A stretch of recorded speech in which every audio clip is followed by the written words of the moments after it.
give them more tools.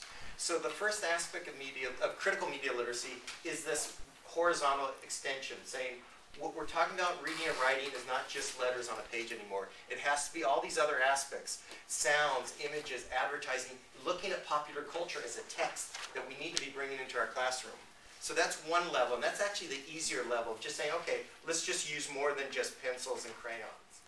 There's a professor in England named Robert Ferguson. He uses a metaphor of an iceberg. He says, typically when people talk about media, they talk about and they think about it in terms of an iceberg, that just that top 10% of the iceberg that's sticking out of the water. And they don't often think about the deeper implications and the majority of what's going on below the surface. And so what we try to do with critical media literacy is go beneath the surface and look at the majority, the 90% that's under the water that we don't see most of the time, and ask questions about the ideology, economics, history, politics, and the way power plays out. Who's winning and who's losing by these different representations. And the reason all of this is so important, this big portion that's under the water is so important that we address and confront, is because we don't live in a perfect world.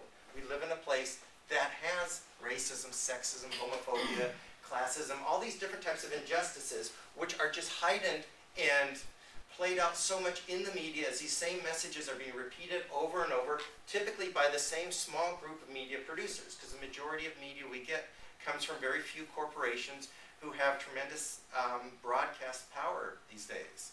So critical media literacy is about asking these questions that will go at the deeper components going on that are affecting and shaping that little 10% that most of us see up there. Last month, when Steve Jobs announced the iTablet, right, which is coming out and it's going to revolutionize everything, he held up this tablet and said, "The internet can be in your hands."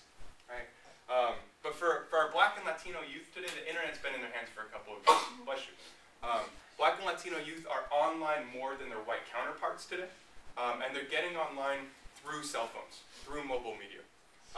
And I would argue that because of the policy, like the pictures I shared earlier, there's two different kinds of internets today. Black and Latino youth are mainly going online, social networks, playing games, downloading music, right? And because they're not able to do this explicitly in a learning environment, white youth are using laptops, they're using desktop computers, and they're doing kinds of research in addition to these social practices, right? And we're essentially creating this participation gap between Black and Latino youth and white and Asian youth in terms of what they're doing on the internet. And I want us to think about how we can use the types of practices that we're going to look at today to kind of change and change the conversation. And the important thing is the tool they have already can be used to make them media creators. And that's what's important. It's not about going out and finding money to get cameras or finding money to get resources. It's about the resources that the students already have and putting that to work.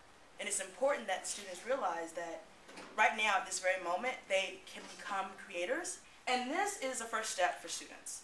You know, you have to start somewhere, and giving them a tool that they already use every single day means they're already ready to jump in. They just need a story. And they have stories to tell, they just don't know they have the devices to do it. So I love where StoryCorps says, make a reservation, bring a loved one, record an interview, take a CD, leave one for history. And that's what this is about. It's about them leaving a mark on the world that they're in, and the cell phone will allow them to do that. MySpace, and there's all these bullying, cyberbullying going on. That's true. There is bad stuff going on in that respect. But what's not being publicized as much is that students are doing really, really sophisticated things with these mediums. And like I said, this is really, to me, a first step.